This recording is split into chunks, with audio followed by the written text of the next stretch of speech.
बंधू भगिनींनो नमस्कार. कृषी दर्शन कार्यक्रमात मी आपलं मनापासून स्वागत करतो. मंडळी, आजच्या काळात आपण शेती व्यवसायासोबतच जोडधंदाही करतो आणि एक प्रश्न आपल्याला नेहमी चिंतेचा असतो, आपल्या पशुधनाला रोगमुक्त कसं ठेवावं. आजही आपण अशाच एका रोगाबद्दल चर्चा करणार आहोत. आजचा आपला कृषी दर्शनचा विषय आहे लंपी चर्मरोग, कारणं आणि उपाय.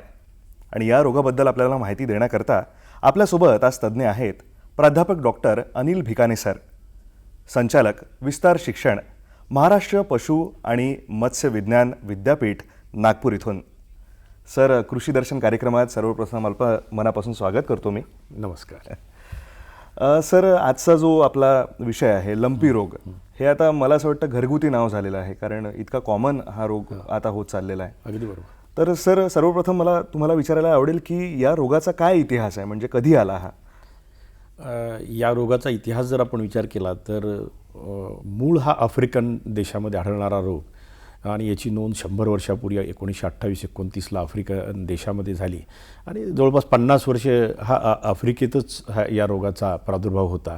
हळूहळू या रोगाचा प्रादुर्भाव इतर खंडामध्ये सुरू झाला आणि आपल्या देशामध्ये बांगलादेशातनं 2019ला ओरिसामध्ये या रोगाचा चंचू प्रवेश झाला आणि 2020च्या मार्चमध्ये गडचिरोली जिल्ह्यातील शिरोंच्यामध्ये महाराष्ट्रामध्ये या रोगाची नोंद झाली आणि तिथून हा रोग जो आहे तो गेल्या 3 वर्षामध्ये सर्वदूर देशामध्ये आढळतो आहे. गेल्या वर्षी बहुतांश देशातल्या राज्यामध्ये आढळून आला. महाराष्ट्रामध्ये या रोगाचा प्रादुर्भाव गेल्या वर्षी मोठ्या प्रमाणावर अवलंबून आला. तसं पाहिलं तर गेली 3ही वर्ष सलग या रोगाचा प्रादुर्भाव चालू आहे. यावर्षीसुद्धा एप्रिलपासून आत्तापर्यंत 1 लाखावर केसेसची नोंद झालेली आहे आणि म्हणून हा आपल्या देशामध्ये आता रोग स्थिरावलेला आहे. ही एक या रोगाची महत्त्वाची अशी पार्श्वभूमी आहे. म्हणजे फारच एका गंभीर परिस्थितीत आपण आहोत असं म्हणायला हरकत नाही. निश्चित. पशुधनासाठी आणि दूध व्यवसायासाठी या रोगामुळे मोठी समस्या निर्माण झालेली आहे.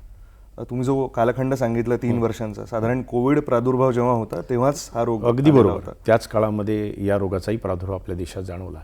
परंतु पहिल्या 2 वर्षामध्ये या रोगाचा प्रादुर्भाव जरी झाला तरी जनावरांमध्ये मरतूक नव्हती. मात्र गेल्या वर्षीपासून मरतुकीचं प्रमाण या रोगामध्ये बऱ्यापैकी आढळून येत आहे आणि त्यामुळे चिंतेचा विषय झाला. हा रोग होण्यामागचं कारण काय, म्हणजे कशामुळे होतो हा रोग? तसं पाहिलं तर हा रोग विषाणूजन्य रोग आहे आणि कॅप्रीपॉक्स वर्गातील एका विषाणूमुळे या रोगाचा प्रादुर्भाव होतो आणि या रोगाचा जो प्रसार आहे तो प्रसार जो आहे तो मुख्यत्वे कीटकाद्वारे होतो, ज्यामध्ये चावणाऱ्या माश्या असतील, डास असतील किंवा गोचिड असतील, या 3 प्रमुख चावणाऱ्या कीटकांचा समावेश आहे. आणि सर्वदूरपणे हे कीटक आपल्या वेगवेगळ्या भागात शेतकऱ्याच्या गोठ्यामध्ये हे आढळत असतात आणि या तिन्हीच्या मार्फत या रोगाचा प्रादुर्भाव होतो. म्हणून प्रामुख्यानं या रोगाचा प्रादुर्भाव जरी वर्षभर दिसत असला तरी मुख्यत्वे करून पावसाळ्याच्या दिवसामध्ये दरवर्षी या रोगाचा प्रादुर्भाव वाढतो आहे. निश्चितपणे गेल्या वर्षीपेक्षा यावर्षी रोगाचा प्रादुर्भाव आणि रोगाची मरतूक ही आपल्या राज्यामध्ये कमी आहे, कारण शासनाने सातत्याने या रोगाच्या प्रतिबंधात्मक उपाययोजना ह्या अत्यंत सुनियोजन पद्धतीनं राबवलेल्या आहेत. तर साधारणपणे तुम्ही काय सांगाल की आता तर आपण एका गोठ्याची गोष्ट केली, पण त्याच्या बाहेर दुसऱ्या शेतात म्हणा किंवा एका रिजन आपण जर पकडला तर त्याचा काय स्तरावर ते प्रसार होतो किंवा प्रादुर्भाव तुम्ही बघता या रोगाचा? या रोगाचा प्रादुर्भाव जो आहे तो निश्चितपणे सर्वदूर होतो. रोग नियंत्रणात आणणं वाटतं तेवढं सोपं नाही आहे, कारण या रोगाचा प्रसार ज्या कीटकामुळे होतो, विशेषतः चावणाऱ्या माश्या एखाद्या दिवसामध्ये त्या 4-5 किलोमीटरपर्यंत जाऊ शकतात. त्याच्यामुळे रोगाचा फैलाव एखाद्या गोठ्यात जनावर आजारी पडलं तर ते नजीकच्या गावामध्ये सुद्धा या रोगाचा प्रसार होऊ शकतो. हा एक महत्त्वाचा भाग आहे. दुसरा असा आहे की गोठ्यातल्या गोठ्यातसुद्धा एखाद्या रोगी जनावराच्या संपर्कात निरोगी जनावर आलं तरी काही प्रमाणात त्या रोगाचा प्रादुर्भाव होऊ शकतो. रोगी जनावराच्या लाळेतनं, नाकातील स्त्रावातनं किंवा डोळ्यातील पाणी याच्यानीसुद्धा बऱ्याच वेळेला या जनावरांना रोगाचा प्रादुर्भाव होऊ शकतो किंवा प्रसार होऊ शकतो. याशिवाय गाभण गाय असेल तर तिच्या गर्भपात होतो किंवा गर्भालासुद्धा हा रोग होऊ शकतो. दूध पिणारं जर वासरू असेल तर या दूध पिणाऱ्या वासराला सुद्धा दुधाद्वारे आणि सडावरील जखमाद्वारे सुद्धा या रोगाचा फैलाव होऊ शकतो. असे अनेक विविध कारणं आहेत ज्याच्यामुळे या रोगाचा फैलाव होतो. पण मुख्यत्वे करून 90 ते 95% या रोगाचा फैलाव हा चावणाऱ्या कीटकामुळे होतो. हे या रोगाचं मुख्य कारण आहे. बऱ्याच जणांना शंका असते, जसं कोणी शेतकरी असेल म्हणा किंवा की त्यांचं पशुधन जर आजारी पडलं लंपी रोगाने, तर मनुष्याला पण होऊ शकतं का, किंवा इतर कुठल्या पशुला पण हा रोग होऊ शकतो का? तर ही जी शंका आहे त्याच्यावर आपण काही बोलावं. अतिशय चांगला प्रश्न विचारला, कारण बऱ्याच लोकांच्या मनामध्ये शंका आहेत. परंतु मुख्यत्वे हा रोग गोवंशाचा आहे. अच्छा. गायवर्गीय प्राण्यामध्येच आढळून येतो, क्वचित म्हशीमध्ये आढळून येतो. परंतु गेल्या 2 वर्षांमधचा जो अभ्यास केलेला आहे त्या संशोधनामध्ये आपल्या देशामध्ये म्हशीमध्ये कुठेही आढळून आलेला नाही, त्याची नोंद झालेली नाही. मात्र गोवंशामध्ये प्रामुख्याने होतो. शेळ्या मेंढ्यामध्ये हा रोग अजिबात होत नाही, कोंबडीमध्ये अजिबात होत नाही. मध्यंतरी काही लोकांनी अशा अफवा पसरवल्या होत्या की शेळी मेंढीचं मांस खाऊ नका, कोंबडीचं चिकन खायला नाही पाहिजे, कारण याच्यातनं या रोगाचा फैलाव होऊ शकतो. पण मी ह्या ठिकाणी सांगू इच्छितो की शेळी, मेंढी आणि कोंबडी यामध्ये अजिबात रोग होत नाही. काही लोकांनी श्वानामध्ये, कुत्र्यामध्ये हा रोग होतो म्हणाले होते, त्याच्यामुळे काही लोकांनी श्वानसुद्धा सोडले होते. पण श्वानामध्ये किंवा कुत्र्यामध्ये सुद्धा या रोगाचा फैलाव होत नाही. त्यामुळे सर्वसामान्य लोकांनी, शेतकऱ्यांनी याची काळजी करण्याचं कारण नाही. हा फक्त गोवंशात होतो. आणि आपण जो प्रश्न विचारला की मनुष्यात होतो का, तर मी म्हणेल की मनुष्यात अजिबात होत नाही.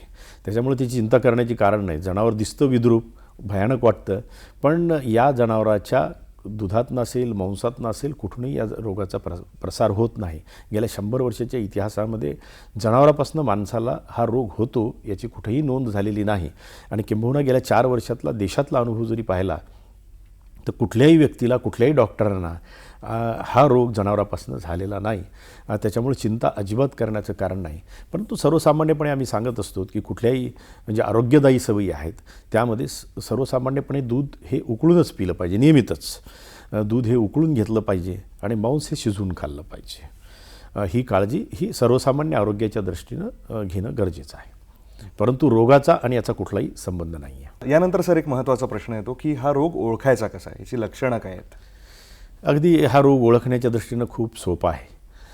आणि मला वाटतं की आज महाराष्ट्रभर मला अनेक पशुपालक संपर्कात असतात. आता त्यांचा ज्यावेळा प्रश्न येतो त्यावेळा ते सांगतात की साहेब माझ्या जनावराला लंपी झालेला आहे. म्हणजे लंपी रोग ओळखणे आता हे सोपं झालेलं आहे. तरी पण या रोगाच्या लक्षणं जर आपणाला सांगायची म्हटली तर या जनावराला ताप येतो. या रोगामध्ये तो ताप कमी अधिक असू शकतो. कधी तो ताप 2-3 दिवसात कमी होतो, तर कधी 8-8, 10-10 दिवससुद्धा त्या जनावराला ताप राहतो. दुसरं महत्त्वाचं खऱ्या अर्थाने लंपी रोग जे ओळखण्याचं लक्षण आहे ते म्हणजे अंगावरती गाठी येणे. या गाठीची संख्या 5ही असू शकते, 10ही असू शकते आणि हजारावरी गाठी असू शकतात. या गाठीचं आकारमानसुद्धा वेगवेगळं असतं. कधी ही गाठ 5 मिलीमीटरची असते, तर काही जनावरांमध्ये अगदी 50 मिलीमीटरच्या गाठी पण आढळून आलेल्या आहेत. त्याच्यामुळे गाठीचं आकारमान वेगळं, संख्या वेगळी, हे महत्त्वाचं लक्षण आहे. आणि या गाठीच्या आधारावरच हा लंपी चर्मरोग हा ओळखायला सोपा आहे. याशिवाय गेल्या 2 वर्षामध्ये जे प्रमुख लक्षण बहुतांशी जनावरांमध्ये दिसून येतं त्यामध्ये पुढील 2 पायाच्या मधली जी पोळी असते या पोळीला सूज येते आणि पायावर सूज येते. कधी डाव्या पायावर, उजव्या पायावर किंवा कधी 4ही पायावर सूज येतात. आणि पायाच्या समोरच्या ज्या ग्रंथी असतात दोन्ही बाजूला, या ग्रंथीला कधी कधी सूज येते आणि त्या बाजूनी सूज पसरत असते. काही जनावरांमध्ये तोंडावरती पण सूज येते. या जनावराला ज्यांच्या पायावर सूज आली त्यांना बसायला अवघड जातं. ती जनावरं उभा टाकून राहतात. कधीकधी 4-4, 8-8 दिवस ती जनावरं उभा टाकूनच राहतात, कारण बसताना त्यांना अवघड जातं आणि म्हणून भीतीनं उभा टाकून राहतात. चालताना लंगडतात किंवा आखडून चालतात. तर हे सर्वात या रोगाचं तीव्र असं लक्षण आहे. आणि ज्या जनावरांमध्ये हे लक्षण आहेत त्याला आपण तीव्र स्वरूपाचा लंपी चर्मरोग झाला असं सर्वसामान्यपणे समजत असतो. या दुधाळ जनावर असेल तर दूध कमी होतं. तुरळक एखाद्या जनावरांमध्ये कधीतरी गर्भपात होतो, अन्यथा गर्भपात हे फारसं महत्त्वाचं लक्षण या रोगामध्ये नाही आहे. या रोगामध्ये नाकातनं स्त्राव येतो, नाकात कधी खपल्या येतात किंवा व्रण तयार होतात, तोंडातून लाळ कधी गळू शकते, तोंडात पण कधी क्वचित व्रण येतात, डोळ्यात पण व्रण निर्माण होतात, डोळ्याला चिपडे येण्याचा प्रकार होतो किंवा डोळ्यामध्ये फूल पडणे किंवा पांढरं होणे, असेही प्रकार काही जनावरांमध्ये आढळून येतात. आणि शेवटच्या टप्प्यामध्ये दीर्घकाळ आजार जर अंगात राहिला 2-2, 3-3 आठवडे तर जनावर अशक्त होतं, क्रश होतं. शेवटच्या टप्प्यामध्ये कधी रक्तस्राव पण होतात आणि हे जनावर दगावतं. जनावर दगावण्याचं प्रमाण हे तुलनेने कमी आहे, परंतु साधारणतः 1 ते 10% जनावरांमध्ये मृत्यू होण्याची शक्यता असते आजारी जनावरांमध्ये. आपल्याकडे ती 5 ते 6% आसपास गेल्या 2 वर्षात आहे आणि तत्पूर्वी तर आपल्याकडं मृत्यू नव्हतीच 2 वर्ष. परंतु मर्तुकीच्या दृष्टिकोनातून हा महत्त्वाचा आजार आहे आणि जनावराला त्याच्यामुळे धोका संभवू शकतो. सर, अजून एक प्रश्न विचारायला आवडेल. हा जो 3-4 वर्षाचा कालखंड आहे, यात जेव्हा हा रोग आपल्या इथे आला, भारतात आला आणि त्याच्यानंतर आता, तर यात काय तुम्ही फरक सांगू शकाल की किती जनावरं आजारी होती तेव्हा आणि आज काय परिस्थिती आहे? तसं पाहिलं तर गतवर्षी आपल्या राज्यामध्ये सर्वसामान्यपणे 4,80,000 78 ते 80,000 जनावरांना हा आजार झाला होता. यावर्षी एप्रिलपासून आत्तापर्यंत 1,24,000 जनावरांना झालेला आहे. तत्पूर्वीच्या वर्षी एका वर्षी 2,60,000 आणि एका वर्षी 60,000 अशा स्वरूपाचा प्रादुर्भाव हा आपल्या राज्यामध्ये आढळून आलेला आहे. आणि त्यामुळे हा स्थिर स्थावर झालेला हा रोग आहे. हा काही काळ आपल्या राज्यामध्ये आणि आपल्या देशामध्ये टिकणार आहे आणि त्या दृष्टीनं या रोगाचं एकंदरीत नियंत्रण करण्याच्या उपाययोजना शासन पातळीवर महाराष्ट्राचं केंद्र शासन असो, राज्य पशुसंवर्धन विभाग असेल, केंद्र शासन असेल, विद्यापीठही त्याच्यामध्ये तांत्रिक सहकार्य पूर्णतः या सगळ्या रोगाच्या नियंत्रणाच्या मोहिमेमध्ये आणि रोगाच्या उपचाराच्या मोहिमेमुळे विद्यापीठाचेही तज्ज्ञ हे सातत्याने खात्याला मार्गदर्शन करत असतात. आणि विद्यापीठाच्या वतीनं सुद्धा आम्ही आत्तापर्यंत जवळपास 13 ॲडवायझरीज या रोगाच्या संबंधी कोविडच्या धर्तीवर जसं ॲडवायझरीज रोगाच्या स्थितीप्रमाणे दिल्या जायच्या, त्या धर्तीवरतीच विद्यापीठाने रोगाच्या अवस्थेप्रमाणे आणि रोगाच्या तीव्रतेप्रमाणे, लक्षणाप्रमाणे सातत्याने या ॲडवायझरीज दिलेल्या आहेत. आणि त्या ॲडवायझरीच्या आधारावरती नियंत्रणाची मोहीम आणि राज्य शासन उपचाराची मोहीम सातत्याने अतिशय प्रभावीपणे राबवत आहे. सर, नियंत्रण आणि उपचार याबद्दल आपण सविस्तर माहिती आपल्याकडून जाणून घेऊच. तूर्त वेळ झाली आहे का विश्रांतीची? तर मंडळी, कृषीदर्शन कार्यक्रम पाहत रहा. लंपी रोग या विषयावर चर्चा अशी सुरू राहणार. भेटूया एका छोट्याशा विश्रांतीनंतर.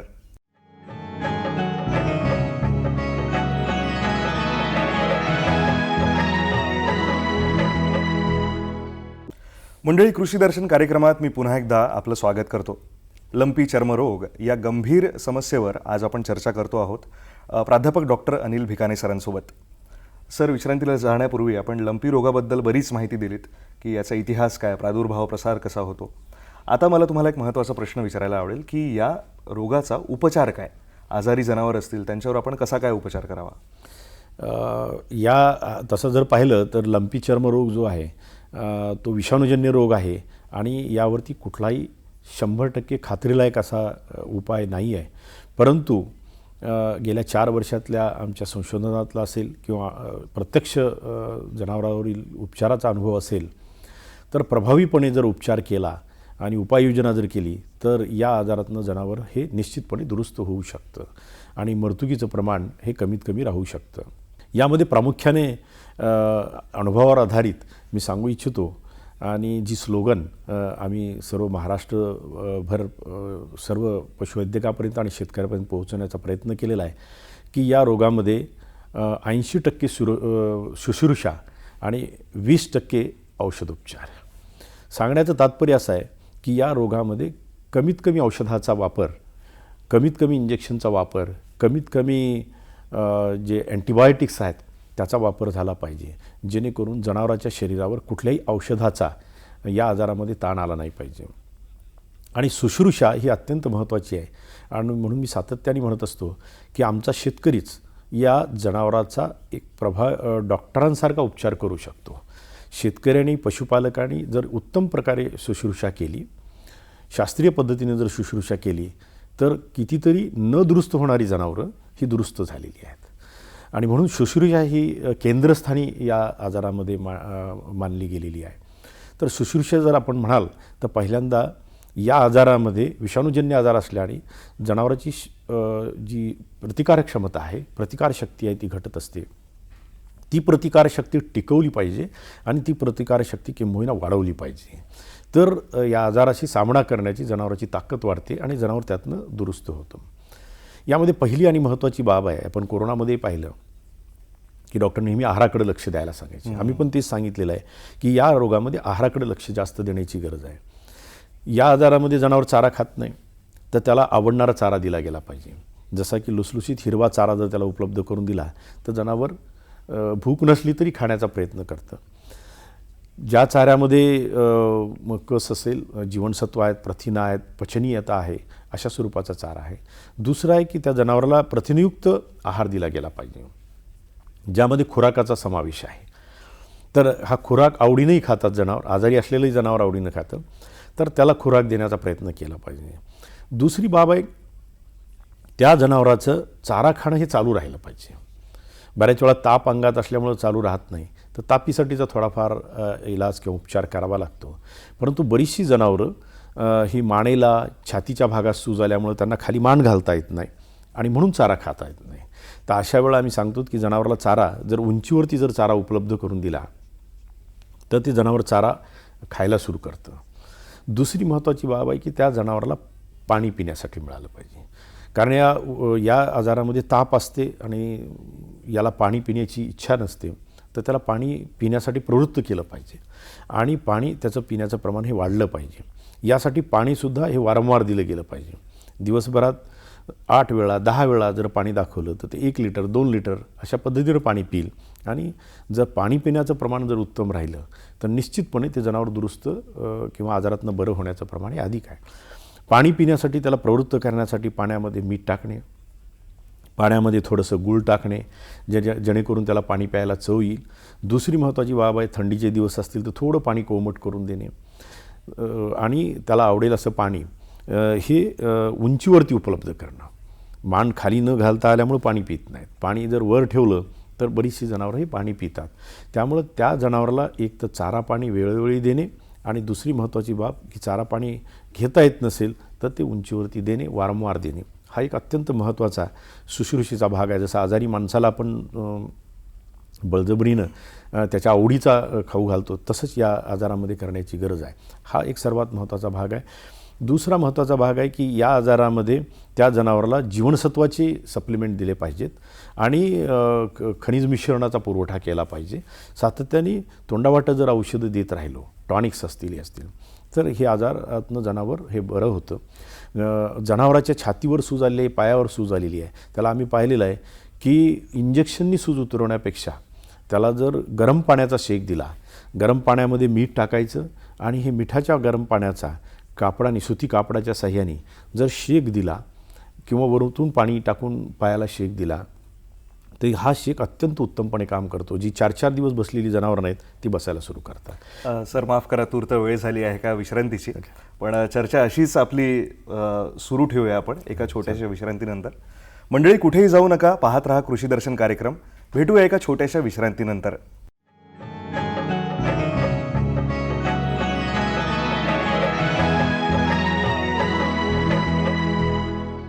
मंडळी, कृषी दर्शन कार्यक्रमात मी पुन्हा एकदा तुमचं स्वागत करतो. लंपी चर्मरोग याविषयी आज आपली चर्चा सुरू आहे. तर सर, विश्रांतीला जाण्यापूर्वी आपण उपचार पद्धती सांगत होतात लंपी चर्मरोग जो आहे त्यावर. तर एक पाण्याची काहीतरी पद्धत आपण सांगत होता की मीठ टाकून, ती पद्धत आम्हाला पुन्हा एकदा सांगा. तर जनावराला मीठ टाकून पाणी पाजलं तर जनावराचं पाणी पिण्याचं प्रमाण वाढतं. त्याचबरोबर मी सांगत होतो की शेकणे, गरम पाण्याने शेक देणे, मीठ टाकून जे पाणी आपण लावणार आहे ते पाण्याचा शेक देणे हे अतिशय गरजेचं आहे आणि ही उपचार पद्धती अत्यंत प्रभावी अशी ठरलेली आहे. या व्यतिरिक्त नाकात असलेले व्रण असतील, नाक साफ करणे, नाकातल्या व्रणाला मऊ अशा स्वरूपाचं बोरिक ॲसिड, बोरोग्लिसरीनचे 4-4 ड्रॉप टाकणे. तोंडात जर व्रण निर्माण झाले असतील तर तोंडामध्ये सुद्धा बोरोग्लिसरीनचे काही थेंब 1 चमचा 2 चमचा टाकणे, जेणेकरून तोंडातील व्रण हे सुद्धा मऊ पडतील आणि जनावराला चारा खाता येईल. जखमा झाल्या तर त्या जखमांचं व्यवस्थापन महत्त्वाचं आहे. नियमित ड्रेसिंग करणं हाच त्याच्यावरती प्रभावी असा इलाज आहे.